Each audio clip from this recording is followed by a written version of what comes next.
perbincangan kita pada malam ini iaitu ayat-ayat kebaikan dan ayat-ayat keburukan, ataupun himpunan ayat-ayat kebaikan dan himpunan ayat-ayat keburukan. Ayat ini tuan-tuan yang bermaksud sesungguhnya Allah Subhanahu Wa Taala memerintahkan kita ni berlaku. Assalamualaikum warahmatullahi wabarakatuh. Alhamdulillahirabbil alamin. Wal 'aqibatu lil muttaqin wala 'udwana illa 'alal zalimin. Wassalatu wassalamu ala qaidil mujahidin wa imamal mursalin wa ala alihi wa ashabihi wa man tabi'ahum bi ihsanin ila yaumiddin. Alhamdulillah, pertamanya dan selamanya marilah kita sama-sama memanjatkan setinggi-tinggi tanda rasa syukur kita yang tidak terhingga kepada Allah Subhanahu Wa Taala kerana masih lagi diberi peluang dan ruang oleh Allah Subhanahu Wa Taala kepada kita semua. Alhamdulillah, sama-sama kita dapat hadir dan berkumpul di rumah Allah Subhanahu Wa Taala setelah menunaikan solat fardu subuh secara berjemaah. Mudah-mudahan kita semua akan diberkati dan dirahmati oleh Allah Subhanahu Wa Taala dalam usaha kita untuk sama-sama mempertingkatkan keimanan serta takwa kita kepada Allah Subhanahu Wa Taala. Tuan-tuan dan puan-puan yang saya hormati sekalian, pada pagi ini saya nak ajak tuan-tuan untuk kita melihat kembali ayat-ayat Allah Subhanahu Wa Taala menerusi suratul Nahl ayat yang ke 90. Yang mana Allah Subhanahu Wa Taala berfirman pada a'udzubillahi minasyaitonir rajim. Bismillahirrahmanirrahim. Innallaha ya'muru bil 'adli wal ihsani wa ita'i dzil qurba wa yanha 'anil fahsya'i wal munkari wal baghi ya'idzukum la'allakum tadhakkarun. Shadaqallahul 'azim. Ayat ini tuan-tuan atas tajuk perbincangan kita pada malam ini iaitu ayat-ayat kebaikan dan ayat-ayat keburukan, ataupun himpunan ayat-ayat kebaikan dan himpunan ayat-ayat keburukan. Ayat ini tuan-tuan yang bermaksud sesungguhnya Allah Subhanahu Wa Taala memerintahkan kita ni berlaku adil. Allah Taala perintahkan kepada kamu ataupun kami berlaku adil, wal ihsan dan berbuat baik, wa ita'i dzil qurba dan membantu kepada kaum kerabat. Allah Taala perintahkan kepada kita berlaku adil, berbuat baik dan membantu kepada kaum kerabat.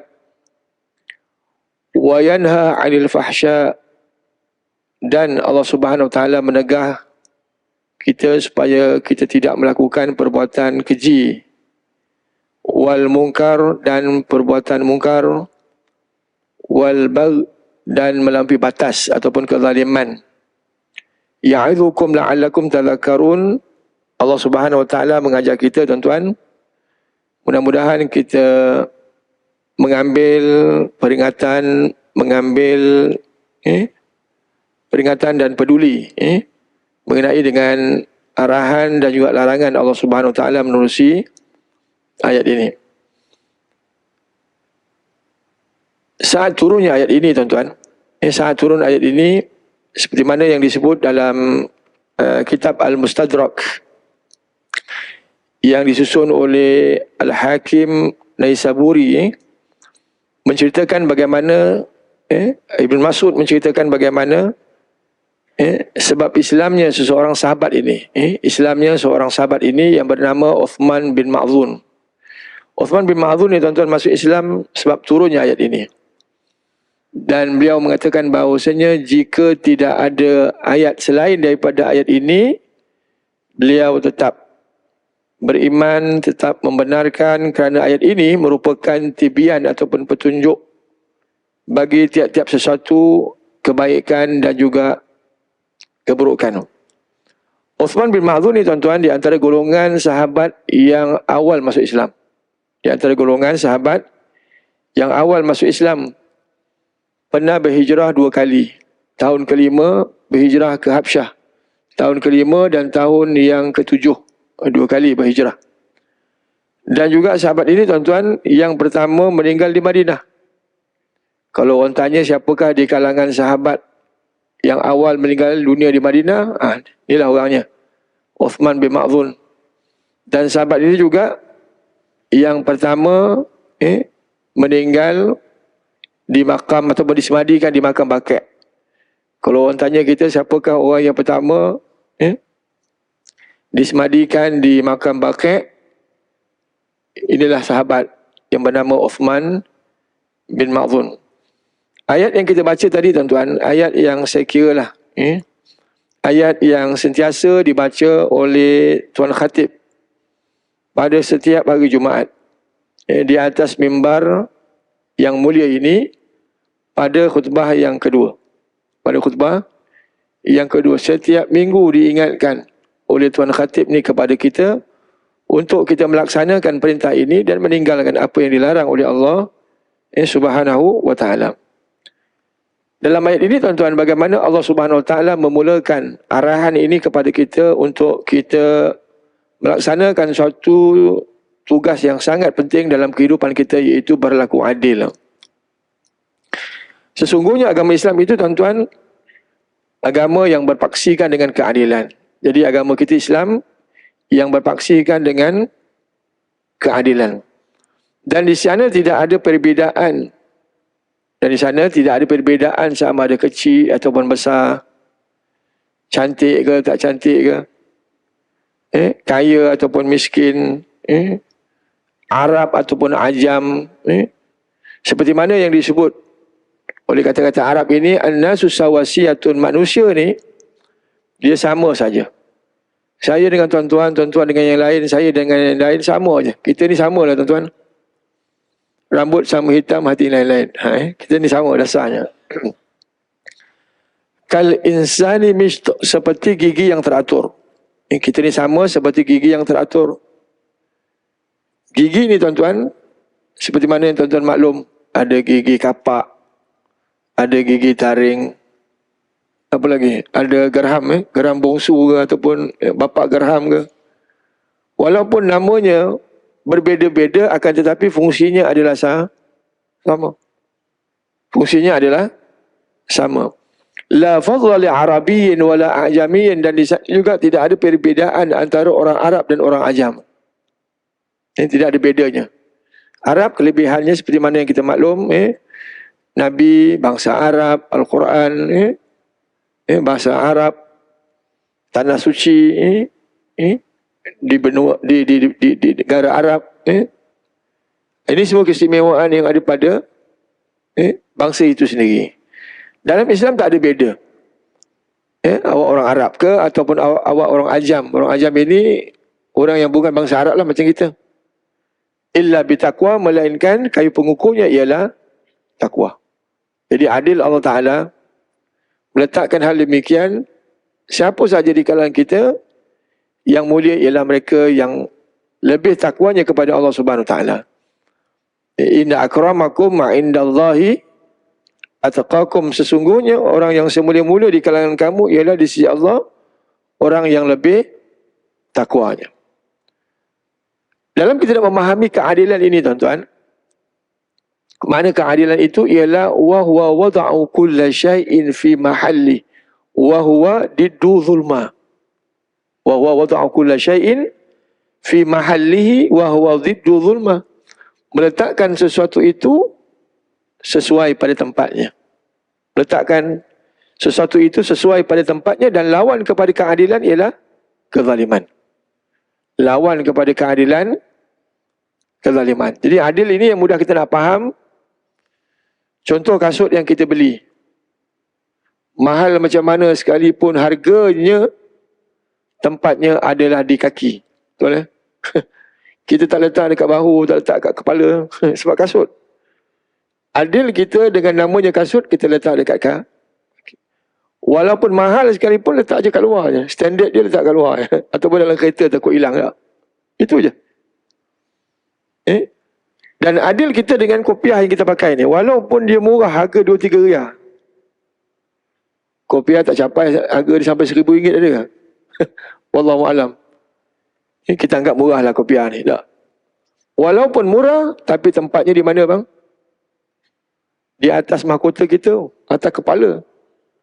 Mulia tak mulia kopiah, walaupun harga dia 3 riyal, kita letakkan di tempat yang paling mulia, iaitu di mahkota kita di atas kepala kita. Itu yang maknanya keadilan yang mudah kita nak timbang tara mengenai dengan kalimah adil ini. Dan lawan kepada keadilan itu ialah kezaliman.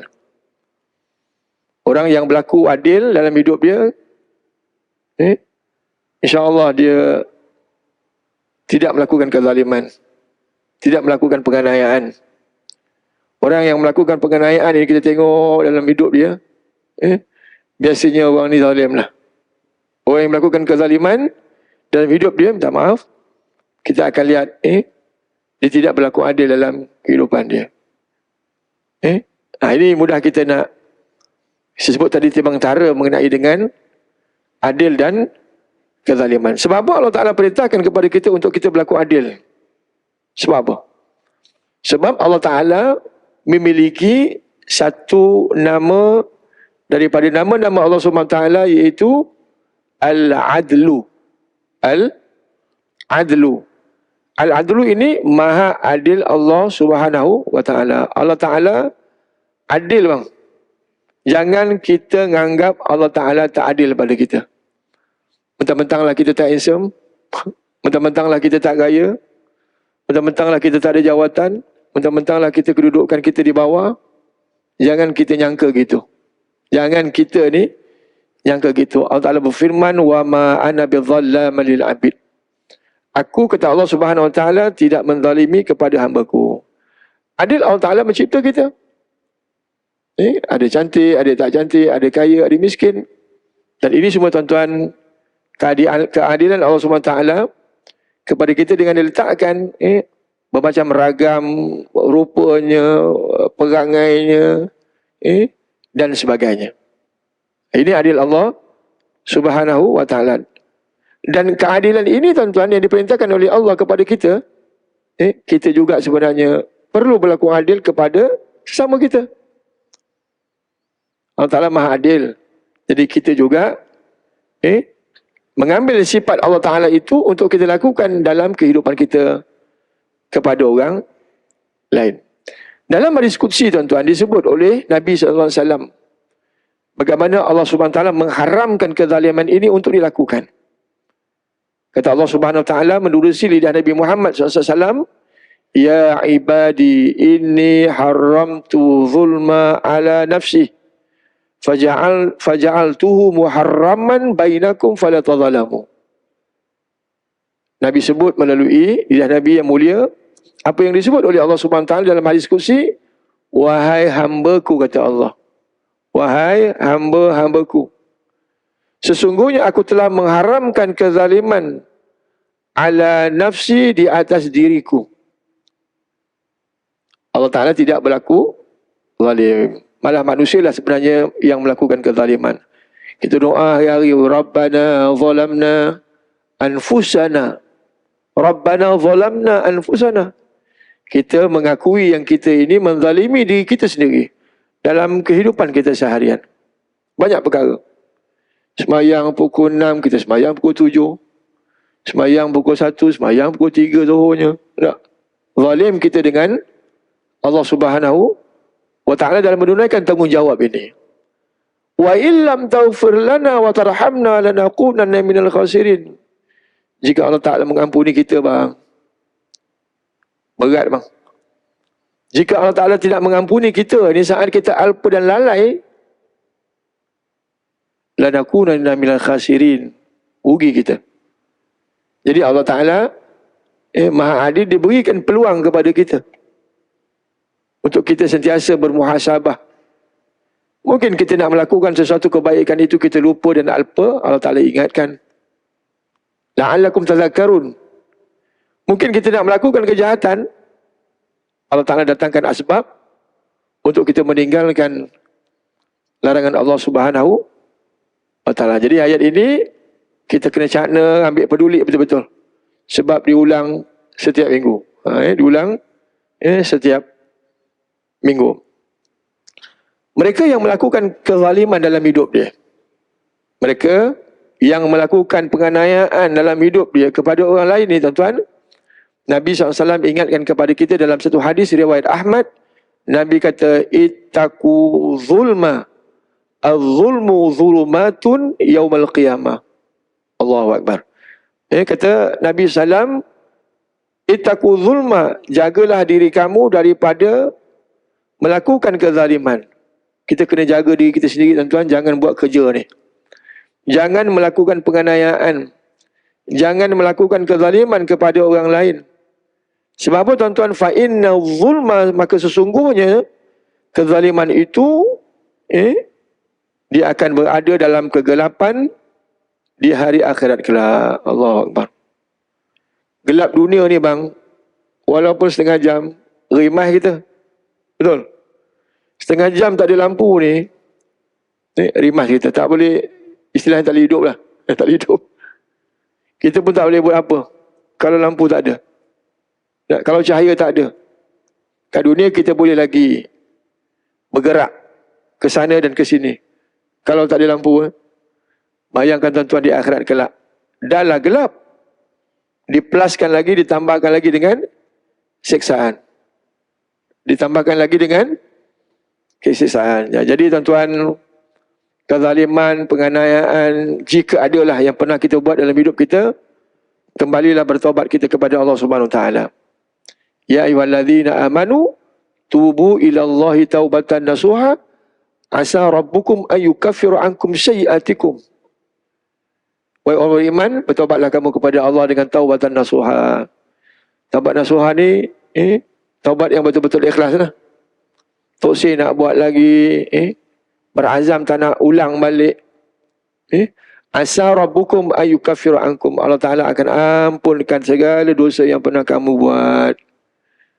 Dan dosa tak ada tuan-tuan, akan dimasukkan oleh Allah Ta'ala dalam syurga. Jadi kesan kezaliman ini amat berat. Allah Ta'ala berfirman dalam ayat yang lain, wala tahsabannallaha ghafilan amma ya'malu zalimun. Bagi mereka-mereka yang melakukan kezaliman ini, masih melakukan kerja yang dilarang ini, Allah Ta'ala ingatkan, jangan kamu menyangka, kata Allah, yang mana Allah Ta'ala lupa ataupun lalai ataupun alpa dengan apa yang dilakukan oleh orang-orang zalim. Setiap inci kezaliman yang kita lakukan ni tuan-tuan, Allah Ta'ala tak lalai. Manusia je mudah lupa. Manusia saja yang mudah lupa dengan apa yang dilakukan dalam hidup dia. Dalam kezaliman yang dilakukan ini, Allah Ta'ala akan catat setiap inci yang dilakukan oleh manusia ini. Kata Ibnu Arabi, saya tertarik dengan apa yang dikatakan oleh Ibnu Arabi. Ibnu Arabi ini seorang tokoh sufi yang sangat tersohor. Ada orang menerimanya, ada orang menolaknya.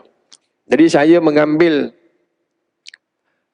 kata-kata Ibnu Arabi yang saya kira kata-kata ini boleh menjadi memanggil momentum lah, kekuatan kepada kita untuk kita terus guna pakai arahan ini dalam kehidupan kita mudah-mudahan. Kata Ibnu Arabi ni tuan-tuan, adil ini, keadilan ini boleh dibahagikan kepada tiga bentuk. Tiga bentuk. Yang pertama iaitu al-adlu bainal abdi wa baina rabbi.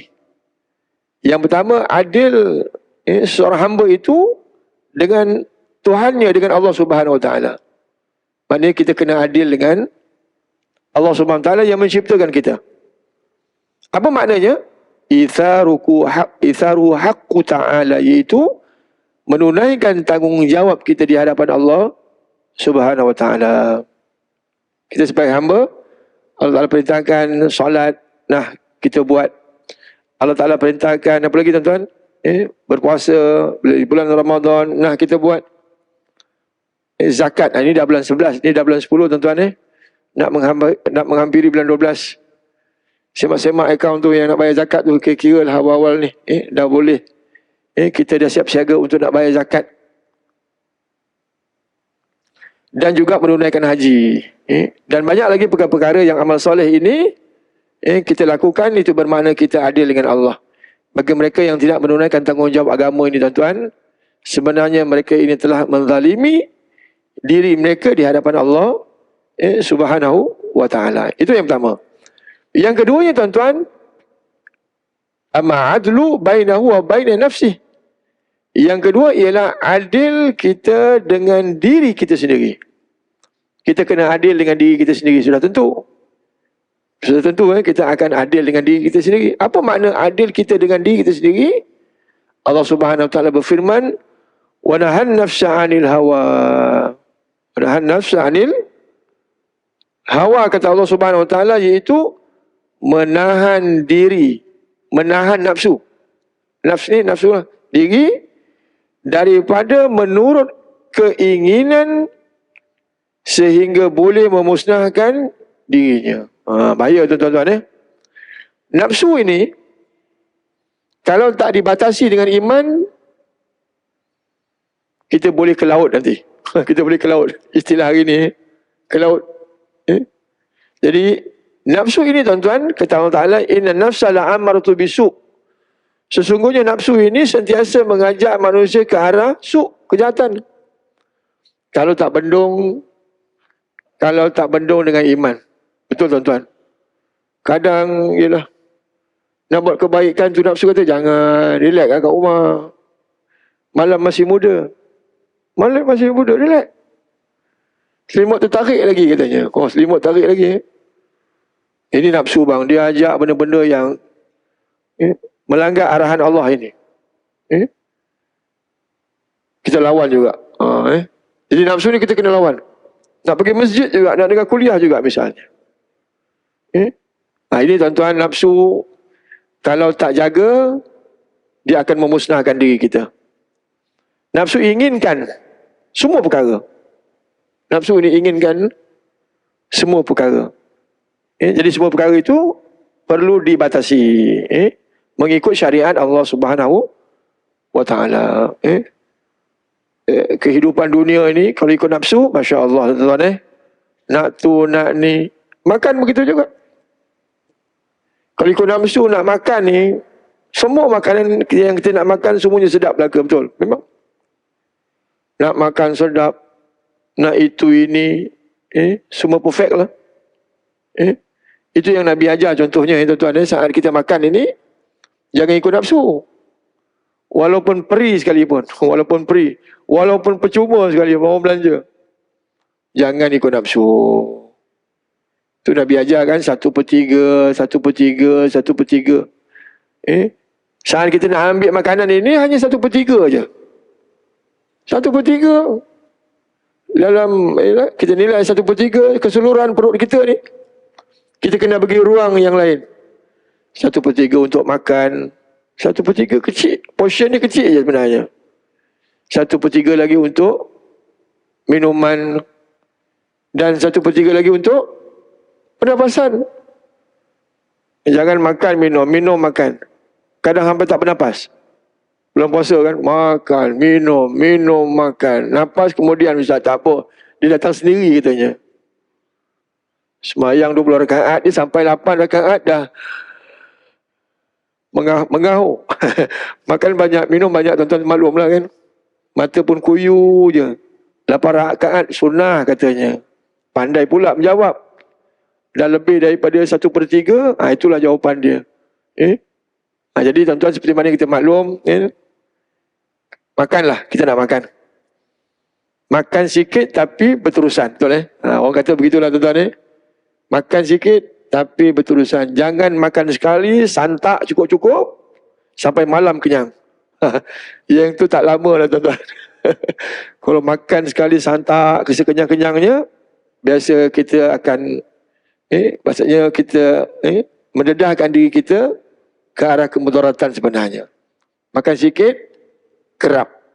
Jangan makan santak, sampai besok kenyang. Jadi tuan-tuan, adil kita dengan diri kita sendiri, jaga nafsu kita. Jaga nafsu. Inna nafsa la'amaratu bisu', kata Allah. Sesungguhnya nafsu amarah itu menjurus ke arah kebinasaan. Jadi, kawal nafsu, kawal diri supaya tidak mengikut hawa nafsu dalam semua keadaan kehidupan kita. Yang ketiga tuan-tuan, Ammal adlu wa bainal khalq, iaitu adil kita dengan orang lain. Adil kita dengan orang lain. Adil kita dengan orang lain itu iaitu menunaikan amanah wa tarakul khiyana. Menunaikan tanggungjawab amanah dan meninggalkan yang lawan kepada amanah ialah khianat. Itu namanya adil kita dengan orang lain. Siapa saja tuan-tuan yang namanya orang lain, termasuk anak, isteri, siapa saja, kita kena menunaikan yang namanya tanggungjawab amanah ini. Siapa pun mereka, fima qalla au kathur, sama ada serendah-rendah amanah sampailah setinggi-tinggi amanah. Amanah ini tuan-tuan kalau dapat dilaksanakan dalam kehidupan manusia, pahala dia mahal. Pahala dia, jangan cerita, tak boleh cerita lah. Pahala dia banyak. Tapi kalau digagal dalam amanah itu pun dosa dia pun banyak juga. Jadi tak dapat tidak, kita memang kena pikul amanah dalam hidup kita. Kita sebagai seorang suami misalnya, tak dapat tidak, kita akan memikul tanggungjawab yang namanya amanah ini, isteri dan anak-anak. Isteri dan anak tanggungjawab. Makannya, minumnya, pakaiannya. Pendek kata A to Z lah. Tak nak kahwin, ambil kau.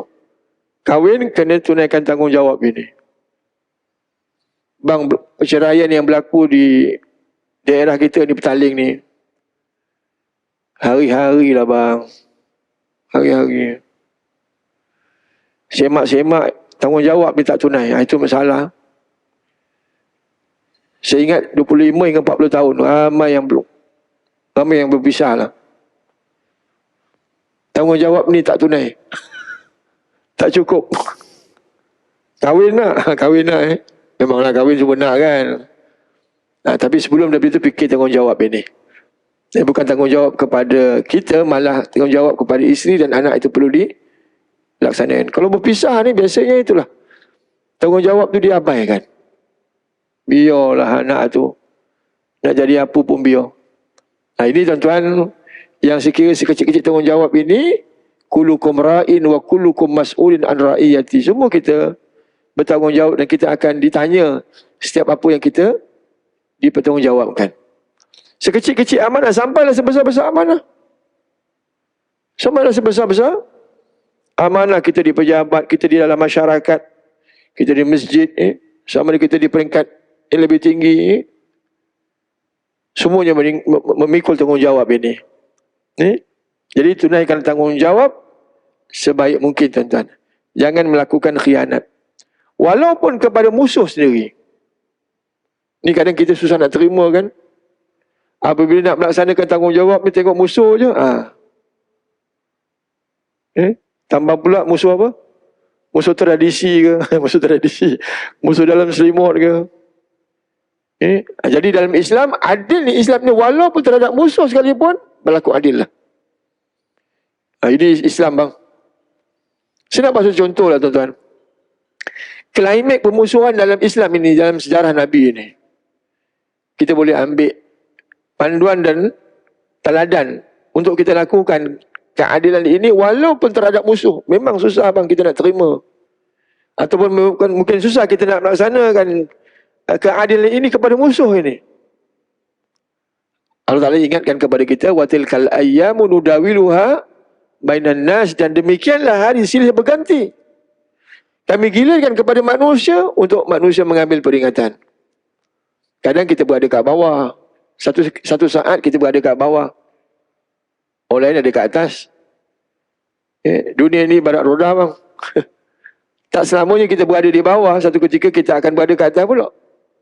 Mungkin orang tu berada di bawah pula. Saat kita dulu kat bawah, dilenyeknya, dipijaknya, contohlah tuan-tuan. Nah, satu ketika kita berada atas, adakah kita nak lenyek dan kita nak pijak? Seperti mana yang pernah kita kena waktu itu. Nak buat ke? Jadi Islam, agama yang sangat adil, dia tiada sifat berdendam.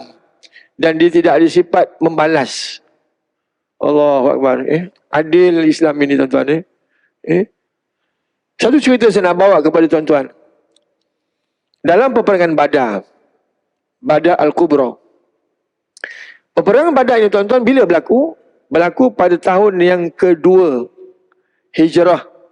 Setelah Nabi hijrah di Madinah, Nabi duduk Madinah, tinggal di Madinah selama 10 tahun. Tahun kedua, Allah Ta'ala memerintahkan ataupun Allah Ta'ala memberi keizinan kepada orang Islam untuk keluar berperang. Peperangan yang pertama berlaku dalam sejarah Islam di Madinah. Peperangan Badar Al-Kubra. Bila berlaku tuan-tuan? Berlaku pada bulan Ramadan. 17 Ramadan kata ulama. 17 Ramadan. 17 Ramadan. Bulan Ramadan berlaku peperangan. Tuan-tuan bayangkan. Kalau aku nak gotong royong masjid ajak, abang, aku tak nak bang. Bulan puasa. Kalau masjid ajak, jom gotong royong bulan puasa. Tak betul ke masjid ni? Orang bulan puasa nak rehat. Bukan nak suruh kemah. Bang, yang ni berjihad bang. Just imagine lah. Tak boleh imagine lah. Jangan imagine lah bang. Bulan Ramadan, lapak. Lapak. Kedah dah keluar lapak. Dah lah manpower kurang. Manpower kurang. Dah lah bilangan umat Islam pada ketika itu 313. Berbanding dengan tentera musuh seramai 1000 orang. Satu nisbah 3 ataupun 4 bang. Kelengkapan perang kurang. Tenaga kerja kurang. Kenderaan pun kurang. Bang, kalau kita tengok macam tu, aku nak suruh pergi pun aku rasa macam tak nak pergi. Semuanya kurang. Nak lawan pada ketika itu, penduduk nak lawan pada ketika itu, musyrikin Mekah. Kuasa besar dunia lah pada saat itu kan. Kuasa besar dunia. Manpower dia cukup. Alat peperangan dia cukup. Jenteranya cukup. Dah lah ramai. Bayangkan tuan-tuan. Berlaku peperangan antara hak dan batil ini. Itu dalam Islam. Lawan tetap lawan. Bukan suruh lawan dengan ni. Kalau namanya berjihad ini itulah tuan-tuan. Sebab dalam Islam bang, Islam menjanjikan yang namanya title jihad ini. Itu orang Islam kadang semangat ni. Nak mempertahankan agama ini. Kita lihat di Palestin ni. Masya Allah. Berani, cukup berani. Dalam banyak viral yang kita tengok kan. Allah Akbar. Maknya galakkan anaknya untuk pergilah. Semangat berkobar-kobar lah. Sebab syahid ini tuan-tuan. Kedudukan mereka ni paling atas. Dia bersama dengan para anbiya dan para rasul. Allah Akbar. Cukuplah istimewa. Kepada mereka-mereka yang ada title ini. Dapat title ini. Sebab berpaling daripada peperangan dalam apa yang disebut oleh Nabi SAW. Itu mereka yang melakukan dosa besar. Lari daripada peperangan ini. Dosa besar. Ishtanibu sab'a mawbiqat kata Nabi. Jauhlah diri kamu daripada 7 dosa besar. Di antaranya ialah lari daripada peperangan. Bayangkan tuan-tuan, pertempuran itu berlaku. Di Mekah selama 13 tahun Nabi duduk. Nabi duduk dekat Mekah 53 tahun, 40 tahun. Dan selepas 40 tahun, Nabi diangkat menjadi Rasul selama 13 tahun. 13 tahun Nabi diangkat menjadi Rasul, tuan-tuan. Apa orang musyrikin Mekah buat kat Nabi, buat kat para sahabat, tuan-tuan? Layanan cukup buruk. Walaupun Nabi dengan para sahabat memang penduduk Mekah. Penduduk tempatan. Bermastautin. Bermastautin ni. Bermastautin. Nabi penduduk asal bang. Setelah Nabi menerima wahyu, bermula ada kebencian mereka kepada Islam. Islam diboikot. Islam dipulau. Ada sahabat yang diseksa. Bilal bin Rabah, batu besar yang diletakkan di atas badannya. Khabbab bin If, besi yang dipanaskan lalu ditekap di belakang badan dia bang. Sebab mengiklankan Islam pada saat itu. Allahu Akbar. Seksa lah bang. Amal Islam pada saat itu. Dan ada di kalangan para sahabat yang dibunuh. Dibunuh bang. Ammar bin Yasir, Yasir bin Amr, bapa Ammar, dibunuh bang sebab mengamalkan Islam. Maknya, isterinya dibunuh juga. Wanita yang pertama syahidah dalam Islam, siapa namanya? Sumayyah. Dengan lagu Hijaz tu. Lagu Hijaz ada buat lagu Sumayyah. Sedap juga lagu dia tu. Allahu Akbar. Siapa boleh tahan bang? Kalau mak ayahnya dibunuh bang, siapa boleh tahan kalau dia diseksa pada saat itu? Berlakulah pertempuran di antara hak dan batil ini. Lawan tetap lawan. Ini kalilah. Oh gitu Umat Islam apabila dah pegang panji-panji tu, ini dia. Bertempur. Dan akhirnya, walaupun satu nisbah 3 ataupun 4 bang, akhirnya umat Islam mencapai kemenangan. Tuan-tuan bacalah sejarah dalam peperangan ini. Umat Islam memang sedikit. Dalam sejarah peradaban manusia ini, apa saja pertempuran, apa saja yang namanya pertempuran dalam Islam ini, memang golongannya sikit. Tapi kemantapan walaupun sikit, imannya.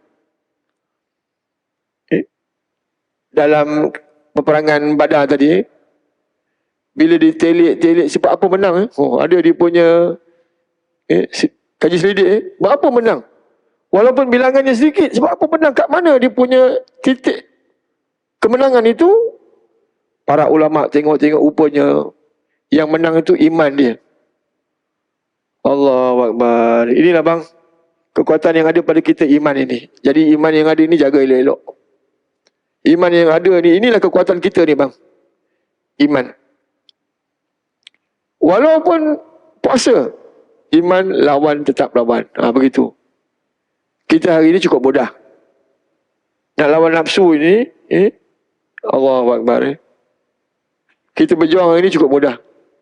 Kita hanya berhadapan dengan pasal Ramadan. Contoh bagaimana keimanan kita melihat saat kita berada di pasal Ramadan? Boleh lawan ke tak boleh lawan? Kalau penuh tangan ini 5 dengan air, dengan makanan, kantoi. Inilah jihad kita tuan-tuan hari ini. Bagaimana nak melawan nafsu. Setelah peperangan itu selesai tuan-tuan, umat Islam mencapai kemenangan. Dengan jayanya tau. Dengan jayanya. Sebab iman tadi, walaupun sedikit, walaupun kenderaannya, walaupun walau, tak cukup. Kemenangan disebabkan keimanan tadi. Jadi orang bukan Islam ataupun orang musyrikin ni tuan-tuan, ramai di kalangan mereka yang ditawan.